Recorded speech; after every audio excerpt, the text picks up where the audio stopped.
The fluorescent lights of Terminal B cast harsh shadows across the polished floor as Simone Crawford adjusted her purse strap over her 6-month pregnant belly. She had driven 4 hours to surprise her husband Oliver at the airport, knowing he was returning from his business trip to Miami. The baby kicked softly against her ribs as she walked toward gate 15, her heart racing with excitement. She couldn't wait to see his face when she showed up unexpectedly. But nothing could have prepared her for what she saw next. There, near the departure lounge, stood her husband of 3 years in a passionate embrace with a tall, blonde woman. Oliver's hands roamed freely over the woman's back as they kissed deeply, completely oblivious to the world around them. The woman wore a designer dress that probably cost more than Simone's monthly grocery budget, and her perfectly manicured nails dug into Oliver's expensive suit jacket. Simone's world stopped spinning. The sounds of the busy airport faded to a dull hum as she watched her husband, the father of her unborn child, whisper something into the blonde woman's ear that made her throw her head back and laugh. The laugh was musical, carefree, and cut through Simone's heart like a blade. Her legs felt weak and she gripped the nearest chair for support. The baby seemed to sense her distress and began moving restlessly inside her belly. Simone's breathing became shallow as she watched Oliver pull out his phone and show the woman something on the screen. They both laughed again and the woman playfully hit his arm in the way that lovers do. "This can't be happening," Simone whispered to herself, her voice barely audible above the airport noise. "This can't be real." But it was real. Her husband, the man who had held her hair back during morning sickness, who had promised to love and cherish her forever, was cheating on her while she carried his child. The wedding ring on his finger caught the airport lights as he stroked the woman's cheek tenderly. Simone's mind raced back to all the business trips he'd taken recently. The late-night phone calls he'd stepped outside to take. The way he'd become distant and distracted at home. The expensive purchases on their credit card that he'd brushed off as client entertainment. It all made sense now, and the realization hit her like a physical blow. The woman was beautiful in a way that made Simone suddenly aware of her own pregnancy weight, her swollen ankles, and her practical shoes. This woman looked like she belonged in a magazine, not in real life. Her skin was flawless, her hair styled perfectly despite the humidity, and her body was everything Simone's used to be before pregnancy. Oliver checked his expensive watch and said something to the woman that made her pout playfully. He kissed her forehead and pulled her closer, his hands resting possessively on her waist. The intimacy of the gesture made Simone's stomach turn. This wasn't just a fling or a one-time mistake. This was a relationship. A real, developed relationship that had been going on behind her back for who knows how long. "Attention passengers," the security announcement crackled through the speakers. "Mrs. Simone Crawford, please report to the security checkpoint." Mrs. Simone Crawford to security. Simone's blood ran cold. She had asked the parking attendant to page her husband when she arrived, giving them her name by mistake in her nervousness. Now the announcement echoed through the terminal, and she watched in horror as Oliver's face went completely white. His head snapped up, scanning the crowd frantically. The blonde woman looked confused, asking him something urgently. Oliver's usual confidence crumbled as he realized what the announcement meant. His wife was here. His pregnant wife was somewhere in this airport and she might have seen everything. "Mrs. Simone Crawford to security checkpoint," the voice repeated, and Simone saw Oliver's hands start to shake. The woman grabbed his arm, clearly alarmed by his sudden change in demeanor. She was asking questions but Oliver wasn't responding. His eyes were darting around the terminal like a trapped animal looking for an escape route. For the first time in their marriage, Simone saw her husband look genuinely afraid. The powerful, confident businessman who commanded boardrooms and closed million-dollar deals was trembling like a child caught stealing candy. His face had gone from tanned and relaxed to pale and panicked in seconds. The woman was getting more agitated, clearly sensing something was wrong. She pulled out her phone and started typing rapidly, probably texting someone. Oliver grabbed her wrist to stop her, and they began what looked like an urgent, heated conversation. Simone remained frozen in place, watching the scene unfold. Part of her wanted to run, to get back in her car and drive home and pretend this never happened. But another part of her, the part that had been growing stronger throughout her pregnancy, knew she needed to face this head-on. She thought about the nursery they'd painted together just last month. About the baby names they discussed over dinner. About the way Oliver had rubbed her feet every night when they were swollen. Had it all been a lie? Had he been thinking about this other woman while he pretended to be excited about their baby? The baby kicked again, harder this time, as if responding to her emotional turmoil. Simone placed her hand on her belly and took a deep breath. She had to be strong now, not just for herself, but for the innocent life growing inside her. This child deserved better than a father who could betray his family so easily. Oliver was still scanning the crowd, his panic growing with each second. The blonde woman had stepped back from him, clearly upset by whatever he'd just told her. She was shaking her head, her perfect composure finally cracking. Simone made her decision. She wouldn't hide. She wouldn't run away. She would face this situation with dignity and strength, even if it destroyed her world completely. Taking one last deep breath, she began walking toward the man she'd once trusted with her life and the woman who had helped him shatter it. Simone's footsteps echoed against the polished airport floor as she approached her husband and his mistress. Each step felt like walking through quicksand, but she forced herself to keep moving. The baby seemed to sense her determination and settled into a calm stillness inside her belly. "Oliver," she called out, her voice cutting through the ambient noise of the terminal. Her husband's head whipped around, and when his eyes met hers, she saw a flash of guilt so intense it took her breath away. But within seconds, his expression shifted to one of forced surprise and false joy. "Simone, what are you doing here?" Oliver's voice was too loud, too cheerful, like an actor overplaying his part. He stepped away from the blonde woman, but not quickly enough to hide what had been happening between them. The woman looked between Simone and Oliver, her confusion evident. She was even more beautiful up close, with porcelain skin and eyes the color of summer sky. Her designer handbag probably cost more than Simone's car payment, and her jewelry sparkled under the terminal lights. I came to surprise you, Simone said, her voice steady despite the earthquake happening inside her chest. I wanted to pick you up from your business trip. She emphasized the last two words, making it clear she knew exactly what kind of business he'd been conducting. Oliver's face flushed red. This is just a colleague. Victoria works with one of our client companies. We were just discussing the project. Victoria. So that was her name. The woman who had been kissing her husband looked nothing like a business colleague. Her lipstick was smudged, her hair slightly mussed, and she had the unmistakable glow of a woman who'd been thoroughly kissed. Really? Simone asked, her voice dangerously calm. Because that didn't look like a business discussion to me. Several passengers had started to notice the tension unfolding near gate 15. A few slowed their walking, pretending to check their phones while actually listening to the drama. Simone didn't care. Let them watch. Let them see what kind of man Oliver Crawford really was. Victoria finally found her voice. I'm sorry, who are you exactly?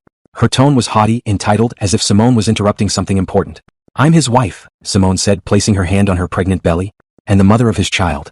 Victoria's face went through several emotions in rapid succession. Shock, embarrassment, anger, and finally realization. She turned to Oliver with fire in her eyes. You told me you were divorced.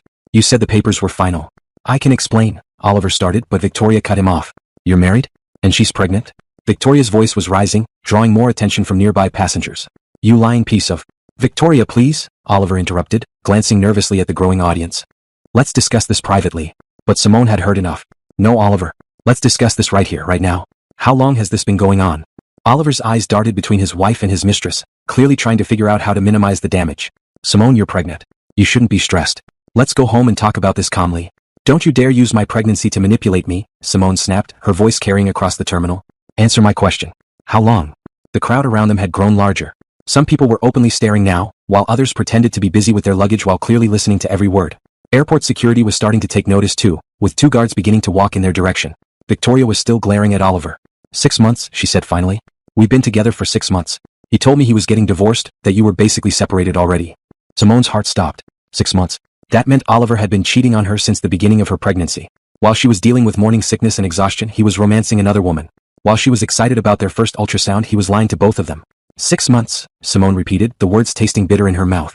You've been lying to me for 6 months. It's not what you think, Oliver said desperately. It just happened. I never meant for it to go this far. What did you mean for it to be then? Simone asked. A quick fling while your wife was home carrying your baby? Victoria was putting the pieces together now, and her anger was redirecting toward Oliver. You told me she was difficult, that you were unhappy. You said you were only staying for the divorce proceedings. I am unhappy, Oliver said, and the words hit Simone like a slap. We've been growing apart for months. You've been so focused on the pregnancy, and I felt like I was losing you. So you decided to find yourself in another woman's bed? Simone's voice was getting louder, but she didn't care. The security guards were closer now, but she wasn't done. While I was home alone, sick and scared about becoming a mother, you were playing house with her? Simone, please. Oliver reached for her arm, but she stepped back. Don't touch me, she said firmly. Don't you ever touch me again. Victoria was crying now, her perfect makeup running down her cheeks. I can't believe you did this to me. To both of us. You're disgusting. Victoria, wait, Oliver called as she started to walk away, but she turned back with venom in her eyes. Lose my number, she said. And lose hers too. You don't deserve either of us. As Victoria disappeared into the crowd, Oliver turned back to Simone with desperation in his eyes. Baby, please. We can work this out. I made a mistake, but I love you. I love our baby. No, Simone said, her voice surprisingly strong. You don't love me. You don't even respect me. If you loved me, you wouldn't have been able to do this. I was confused, Oliver pleaded. The pregnancy changed everything. I felt like I was losing the woman I married. You were losing her, Simone agreed. I was becoming something better. A mother. But you were too selfish to see that. The security guards finally reached them. Is everything okay here? One of them asked, clearly having heard enough to understand the situation. Everything's fine, Simone said, her voice steady. My husband and I are done talking. She turned to walk away, but Oliver grabbed her arm. Simone, please. Don't leave like this. Think about our baby. Simone looked down at his hand on her arm, then back up at his face. I'm thinking about our baby. I'm thinking about what kind of father would cheat on his pregnant wife. I'm thinking about what kind of man would lie to 2 women for 6 months. And I'm thinking that my baby deserves better. She gently but firmly removed his hand from her arm. Don't follow me, Oliver. Don't come home tonight. Don't call me. I need time to think. But where will I go? Oliver asked, his voice breaking. I don't care, Simone said, and she meant it. That's not my problem anymore. As she walked away, she heard Oliver calling her name, but she didn't turn back. The baby kicked softly as if approving of her decision. For the first time in months, Simone felt like she could breathe again. The drive home felt like a lifetime. Simone's hands shook as she gripped the steering wheel, her mind replaying every moment of the airport confrontation. The baby moved restlessly inside her, sensing her distress. She had to pull over twice to catch her breath and compose herself. When she finally reached their upscale neighborhood, the house looked different somehow. The perfectly manicured lawn and expensive cars in the driveway seemed like props in a play she no longer wanted to be part of. This wasn't her home anymore. It was the place where she'd been living a lie. Inside, everything looked exactly as she'd left it that morning. The breakfast dishes still sat in the sink. The pregnancy books she'd been reading were stacked on the coffee table. The ultrasound picture from last week was still stuck to the refrigerator with a magnet that read baby's first photo. But now it all felt hollow, meaningless. Simone walked through the house with new eyes, looking for signs she'd missed. In Oliver's home office, she found his laptop still open from the morning. He'd been rushing to catch his flight and hadn't closed it properly. The email program was still running, and she could see several messages from someone named V in his inbox. Her heart pounding, she clicked on the first email. It was from Victoria, sent 3 days ago. Can't wait to see you in Miami. I've booked us a suite at the Ritz. 2 more days and we can be together again. Love you. Simone's vision blurred as she read message after message. Victoria talking about their future together. Oliver promising to file for divorce soon. Plans for weekend getaways.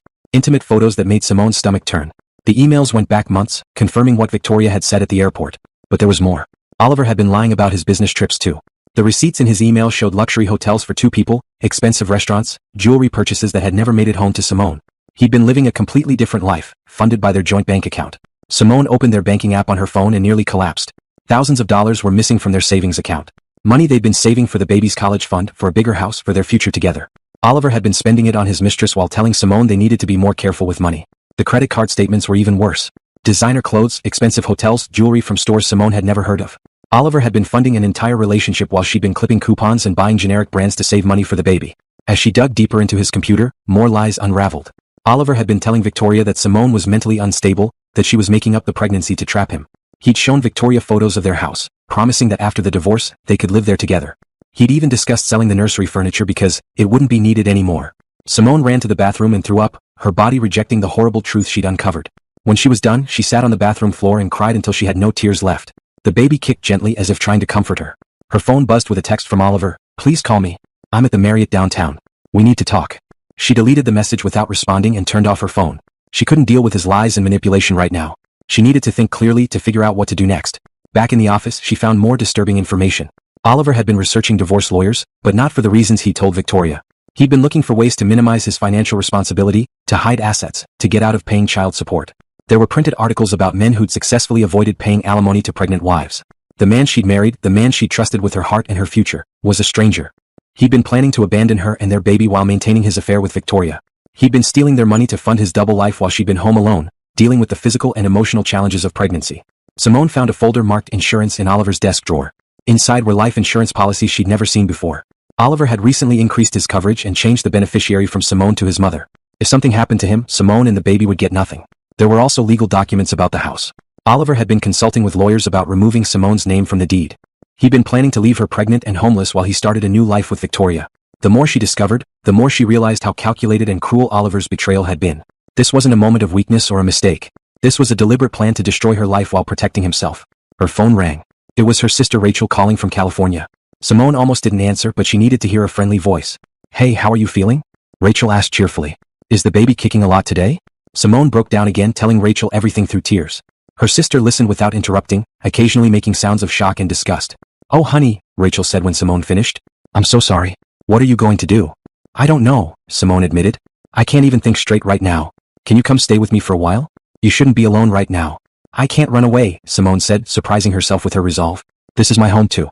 I'm not the one who should leave. Then what's your plan? Simone looked around the office at all the evidence of Oliver's betrayal. I'm going to fight back. I'm going to make sure he can't do this to anyone else. Be careful, Rachel warned. Men like Oliver can be dangerous when they're cornered. I'm not afraid of him anymore, Simone said, and she meant it. I'm angry. And I'm going to use that anger to protect my baby and myself. After she hung up, Simone spent the rest of the evening going through every document, every email, every piece of evidence she could find. She photographed everything with her phone and uploaded it to a secure cloud storage account Oliver couldn't access. By midnight, she had a clear picture of just how deep Oliver's deception went. He'd been planning to abandon her for months, stealing their money to fund his affair while researching ways to avoid his responsibilities as a father. But Simone also had something Oliver didn't know about: evidence. Lots of it. And she was going to use every piece to make sure he paid for what he'd done. As she finally went to bed, the baby kicked softly against her ribs. She placed her hand on her belly and made a promise. I'm going to protect you, little one. Your father may be a liar and a cheat, but you're going to have a strong mother who will never let anyone hurt you. The next morning, Simone woke up to the sound of Oliver's key in the front door. She heard him moving around downstairs, probably expecting to find her waiting for him with forgiveness and understanding. Instead, she stayed in bed, her hand resting on her belly as the baby stirred awake with her. Simone. Oliver called from the bottom of the stairs. Are you up there? We need to talk. She didn't respond. Let him wonder. Let him feel the uncertainty she'd been living with for months without knowing it. His footsteps on the stairs were hesitant, careful. When he appeared in the bedroom doorway, he looked terrible. His usually perfect hair was messy, his expensive shirt wrinkled, and his eyes were red-rimmed with exhaustion. How was your night at the Marriott? Simone asked without looking at him. Oliver's face fell. You got my text. I got it. I deleted it. She finally turned to face him and he flinched at the coldness in her eyes. Just like I'm going to delete you from my life. Simone, please. I know you're hurt, but... Hurt. She sat up in bed, her voice rising. Hurt is when you forget our anniversary. Hurt is when you're late for dinner. This is betrayal, Oliver. This is you stealing our baby's future to pay for your affair. Oliver's face went pale. What are you talking about? I know about the money, Simone said, pulling out her phone to show him the bank statements. $30,000 from our savings account. Money we were saving for our child's future. You spent it on hotels and jewelry for your mistress. I was going to pay it back, Oliver said weakly. With what? The money you were going to make after you divorced me and left me with nothing? Simone stood up, her pregnant belly making the movement awkward but her resolve making her strong. I found your research, Oliver. I know about the lawyers, the insurance policies, the house deed. You weren't just cheating on me. You were planning to destroy me. Oliver sat heavily on the edge of the bed, his head in his hands. It wasn't supposed to happen like this. How was it supposed to happen? Simone demanded. You were going to wait until after the baby was born and then leave us both?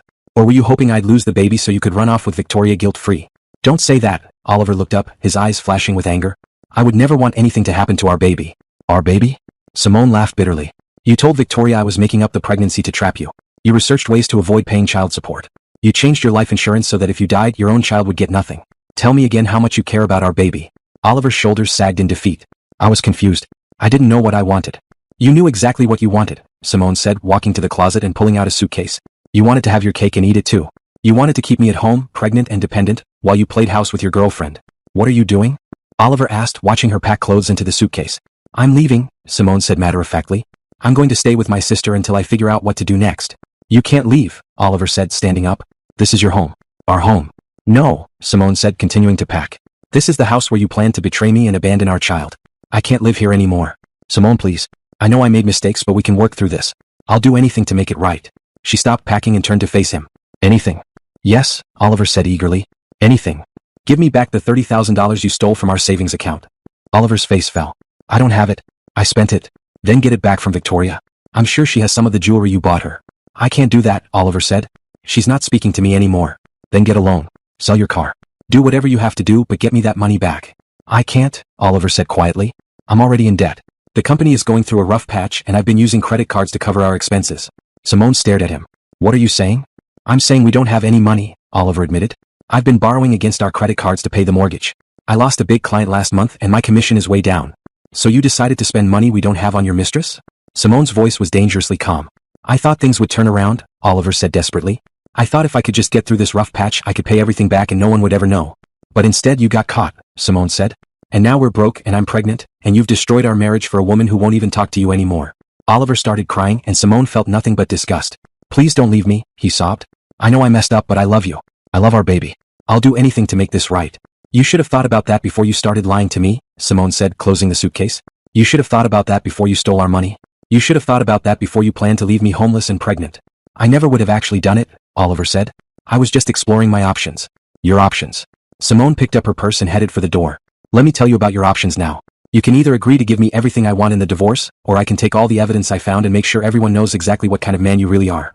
Oliver's face went white. You wouldn't. Try me, Simone said. I have emails, bank statements, photos, and witness testimony from your girlfriend. I have enough evidence to destroy your reputation and your career. The only question is whether you want to make this easy or hard. What do you want?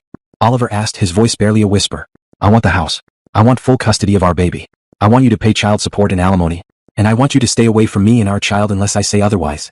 That's everything, Oliver said. That's what you get for cheating on your pregnant wife, Simone replied. You made your choice, Oliver. Now you have to live with the consequences. She walked out of the bedroom, down the stairs, and out the front door without looking back. Oliver didn't follow her. He knew he had no right to. As she drove away from the house, Simone felt a strange sense of relief. The worst was over.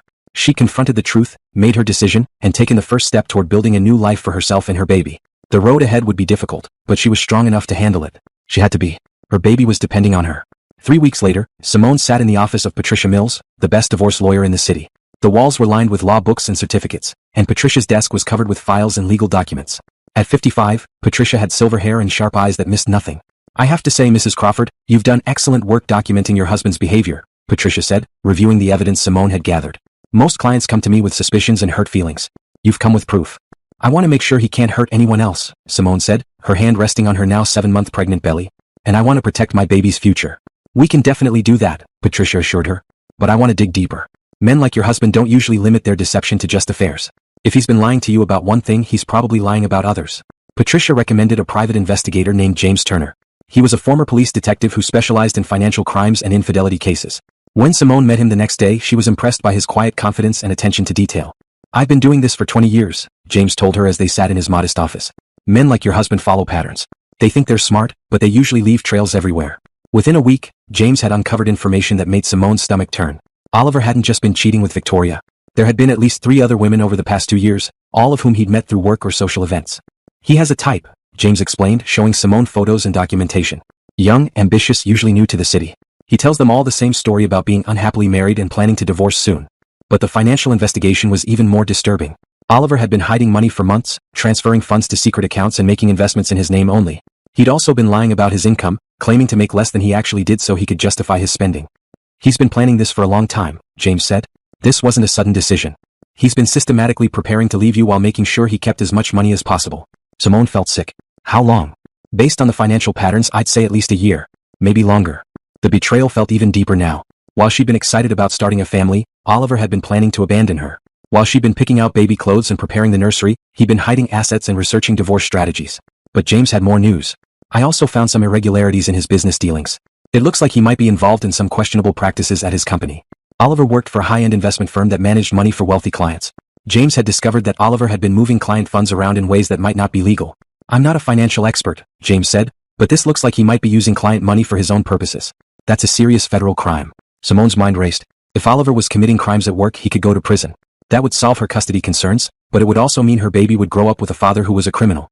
What should I do? She asked. We need to get this information to the right authorities, James said. But we also need to be careful. If Oliver figures out we're investigating him, he might try to cover his tracks or flee. Patricia agreed when Simone brought her the new evidence. This changes everything, the lawyer said. If Oliver is committing financial crimes, the federal authorities will be very interested in our evidence. Will this help my case? Simone asked. It will end your case, Patricia replied.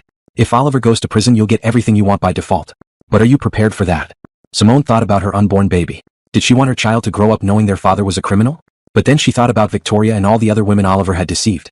She thought about the clients whose money he might have stolen. She thought about the web of lies he'd built around their entire marriage. He made these choices, Simone said finally.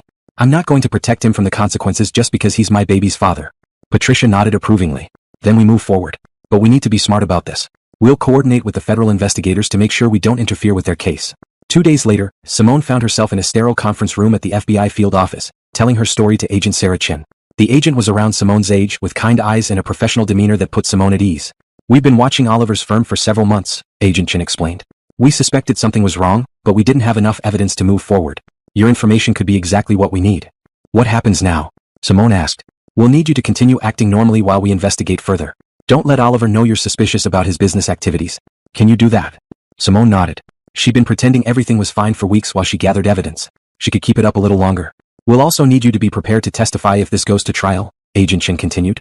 Are you comfortable with that? Yes, Simone said without hesitation. I want him to face the consequences of what he's done.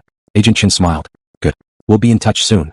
As Simone left the FBI office, she felt a mixture of fear and satisfaction. She was afraid of what would happen to Oliver and how it would affect their baby. But she was also satisfied that justice would be served. Oliver had made his choices and now he would have to live with them. The baby kicked strongly as she walked to her car, as if approving of her decision. She placed her hand on her belly and whispered, Don't worry, little one. Mama's going to make sure you grow up in a world where the truth matters. While the FBI investigation continued quietly in the background, Simone's personal life was changing rapidly. She'd moved into a small apartment across town, determined to build a new life for herself and her baby. The space was modest compared to the house she'd shared with Oliver, but it felt honest and clean in a way her old home never had. She was 7.5 months pregnant now, and the baby seemed to be growing stronger every day. During her latest doctor's appointment, she'd learned she was having a girl. The news had filled her with joy and determination. Her daughter would grow up knowing her worth, knowing that she deserved honesty and respect. It was during one of her prenatal yoga classes that Simone met Robert Harrison. He was visiting the wellness center to check on his sister Amy, who was also pregnant and in the same class. When Amy introduced them, Simone was struck by Robert's genuine warmth and the way he clearly adored his sister. Simone's been my pregnancy buddy, Amy explained to her brother. We're both due around the same time, and we've been supporting each other through all the craziness. Robert smiled at Simone. Amy's told me a lot about you. She says you're one of the strongest people she's ever met. Simone felt herself blush. She hadn't received many compliments lately, and Robert's sincere tone caught her off guard. Amy's been amazing. I don't know what I would have done without her friendship. After class, Robert offered to buy them both smoothies at the juice bar next door. As they sat talking, Simone learned that Robert owned a successful consulting firm that helped businesses improve their operations and finances. I actually know your husband, Robert said carefully. Well, I know of him. Our companies have been in competition for some of the same clients. Simone's stomach tightened. What kind of competition? Nothing personal, Robert assured her quickly. Just business. Although I have to say, I've heard some concerning things about his firm's practices recently. Amy shot her brother a warning look. Robert, maybe we shouldn't? No, it's okay, Simone said. I'm going through a divorce. I'd actually like to know what people are saying about Oliver's company. Robert looked uncomfortable but continued. There have been rumors about client funds being mismanaged. Some of the other firms in the city have been warning their clients to be careful. I'm sorry to have to tell you this. Don't be sorry, Simone said. I'm gathering evidence for my divorce case. Anything you can tell me might be helpful. Over the next few weeks, Simone found herself spending more time with Robert and Amy. They included her in family dinners and weekend activities, treating her like she belonged. It was the first time in months that Simone felt truly supported. Robert was different from Oliver in every way. Where Oliver was flashy and loud, Robert was thoughtful and quiet. Where Oliver demanded attention, Robert listened carefully to others. Where Oliver made promises he couldn't keep, Robert followed through on even the smallest commitments. You don't have to do this, Simone told Robert one evening as he helped her assemble a crib in her apartment. I can hire someone to put this together. I want to help, Robert said, tightening a bolt with careful precision. Amy would kill me if I let her pregnant friend struggle with furniture assembly. Is that the only reason? Simone asked, surprised by her own boldness. Robert stopped working and looked at her. No, he said quietly. That's not the only reason. The attraction between them was undeniable, but Simone was still technically married and very pregnant. Robert never pushed or made her feel uncomfortable. Instead, he simply made himself available whenever she needed support. It was Robert who noticed the black sedan that had been following Simone to her doctor's appointments. It was Robert who insisted on walking her to her car after dark. And it was Robert who was with her when Agent Chen called with an update on the investigation. We're ready to move forward, Agent Chen told Simone over the phone. We have enough evidence to arrest Oliver and several of his colleagues. It's going to happen tomorrow morning. Simone felt her knees go weak.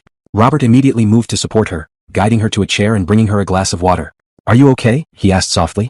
They're arresting Oliver tomorrow, Simone whispered. It's really happening. Good, Robert said firmly. He deserves whatever he gets. But what about the baby? Simone asked, tears starting to fall. What kind of life will she have with a criminal for a father? Robert knelt down beside her chair and took her hands in his. She'll have a life with a mother who was brave enough to do the right thing. She'll have a life where justice matters and truth wins out over lies. You're giving her the best possible start. That night, Simone couldn't sleep. She lay awake thinking about everything that had led to this moment. A year ago, she'd been planning a future with Oliver, excited about starting a family. Now she was about to become a single mother while her husband faced federal charges. But she also thought about the people who had stood by her through this ordeal. Patricia, who had fought tirelessly for her rights. James, who had uncovered the truth about Oliver's crimes. Agent Chen, who had taken her seriously and pursued justice. Amy, who had become the sister she'd never had. And Robert, who had shown her what it meant to be truly supported by someone who cared. The baby kicked strongly, and Simone placed her hand on her belly. Tomorrow changes everything, little girl, she whispered. But don't worry, we're going to be okay. We have good people in our corner now. As dawn broke, Simone felt a strange sense of peace. The hardest part was over. Oliver would face the consequences of his choices, and she would be free to build the life she and her daughter deserved. She was ready for whatever came next. Agent Chen called Simone at 6 a.m. sharp. It's done, she said simply. Oliver Crawford is in federal custody, along with 3 of his colleagues. We executed search warrants at his office and your old house simultaneously. Simone sat up in bed, her heart racing. After months of investigation and planning, it was finally over. What happens now? Now he goes through the legal process, Agent Chen explained. He'll be arraigned this afternoon and then it's up to the prosecutors. But given the evidence we have, I expect him to be denied bail. Flight risk. Flight risk. We found a fake passport in his office safe, along with $20,000 in cash and a one-way ticket to a country with no extradition treaty. He was planning to run. Simone felt sick. Even after everything she discovered, Oliver could still surprise her with new levels of betrayal. What about the baby? What about me? He was planning to leave you both behind, Agent Chen said gently. I'm sorry, Simone. I know this is hard to hear. After hanging up, Simone called Robert. He answered on the first ring as if he'd been waiting for her call. How are you holding up? He asked. I don't know, Simone admitted. I should feel relieved, but I just feel empty. That's normal, Robert said. You've been running on adrenaline for months. Now that it's over, you're going to crash a little. But you did the right thing. Can you come over? Simone asked. I don't want to be alone right now. I'm already in my car, Robert said, and Simone could hear the smile in his voice. 20 minutes later, Robert arrived with coffee, pastries, and the morning newspaper. The story hadn't hit the news yet, but it would soon. Crawford investment firm raided by FBI would be front-page news by evening. Are you ready for this to become public? Robert asked as they sat together on Simone's couch. I think so, Simone said. I'm tired of hiding what he did. Let people know the truth. Her phone rang. It was Patricia with updates on the legal front. Oliver's been charged with wire fraud, money laundering, and embezzlement. The prosecutors are also looking at tax evasion charges. He's looking at 20 to 30 years in prison. 20 to 30 years? Simone repeated, her hand instinctively moving to her belly.